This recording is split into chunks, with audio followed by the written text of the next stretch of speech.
So it's March and we have something like blue skies and we have birds singing and we have all this snow.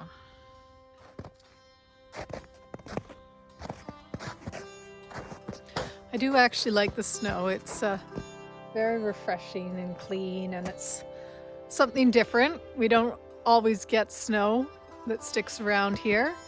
Despite being in Canada, not everywhere is the same. And so it is nice to see. I do like it. It's just a little bit frustrating when there's work I want to do and I can't get to it, is all.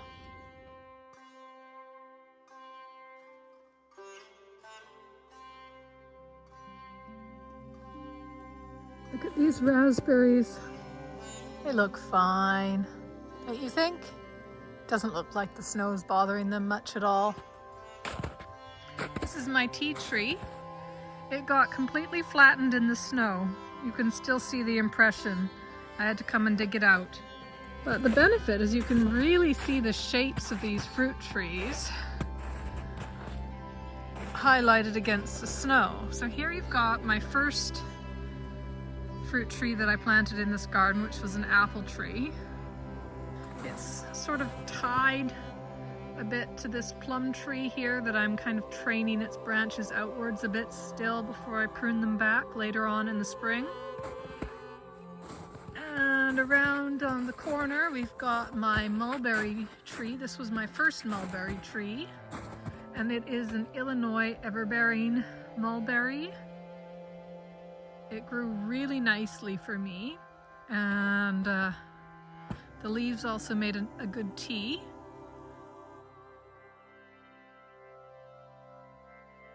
This past summer I got a few berries off of it. They were very good.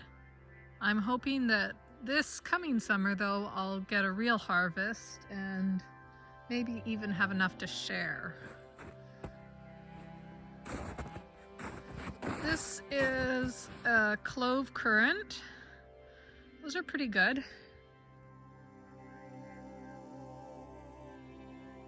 This poor, sad looking 9-star broccoli has really been through the ringer this winter.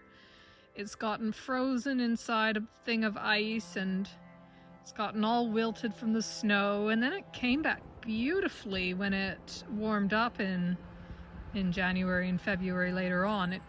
It came back beautifully, but here it is, there's another snow and it's looking quite sad again. However, I'm feeling pretty optimistic seeing how it came back last time. This is Cornelian cherry. It obviously needs some pruning. Over here you can see a patch where I've planted a bit too closely perhaps, but it will probably work out. So I've got a honeyberry and an apple and another honeyberry. And we'll see. We'll see. They do look a bit close, but I don't know. I'll do something. I'll make it work, or I'll change it. These are my huckleberries.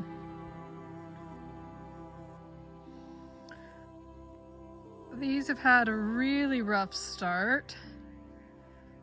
They barely grew leaves at all in their first year. I think there was one pair of leaves on one and 2 pairs of leaves on the other. And then in their second year, they did leaf out a bit more. There wasn't really any growth on them, but there were more than just 1 or 2 pairs of leaves on them. I'm hoping that this year they'll actually do something for me. Here's another one of my apple trees. I have a lot of apple trees. I'm gonna have to prune them a lot because I don't have enough space for all my fruit trees to grow to be the size they would grow if I just left them alone. But I think that's fine because I don't really want, buckets and barrels of fruit. I just want enough for me and my family. This is an autumn olive, a nitrogen fixing berry producing plant. And over here is my peach tree. So the peach tree is a bit of a gamble on my part. Peaches do not historically do very well in my region. This is a sort of a wilder peach type that I got from Twining Vine Gardens, I think. And it's a Bulgarian white peach that's on its own root. And I pruned it back actually just before the snow fell into this open center shape. So I think that will do pretty well. It's got a good structure to start developing on for the future. But yeah, well, peaches do struggle here. Most people who grow them successfully grow them in a greenhouse or on a south-facing wall, something like that. You know, I wanted to try, and we'll see. If it doesn't work out, it doesn't work out. This is one of my figs. So when I took the figs out of the greenhouse, I put them outside, and my mom said to me, "Don't you think the deer will eat them?" And I said to my mom, "No, Mom, they don't have any leaves on them, and figs are deer resistant anyways. The deer aren't gonna touch them." That's what I said to my mom. Yeah, well, they all got chewed on pretty bad. Not that bad. They all got chewed on anyways, to a greater or lesser extent. So I started to bring them down into the garden, and I brought the first one down, and then the snow fell, and I didn't feel like dragging the others through the snow. So that's that story. I've got 4 gooseberry varieties in my garden, but like that elderberry that I pruned the life out of its poor little roots the other day, these were from end of season clearance sales at nurseries, and they just haven't been doing that well.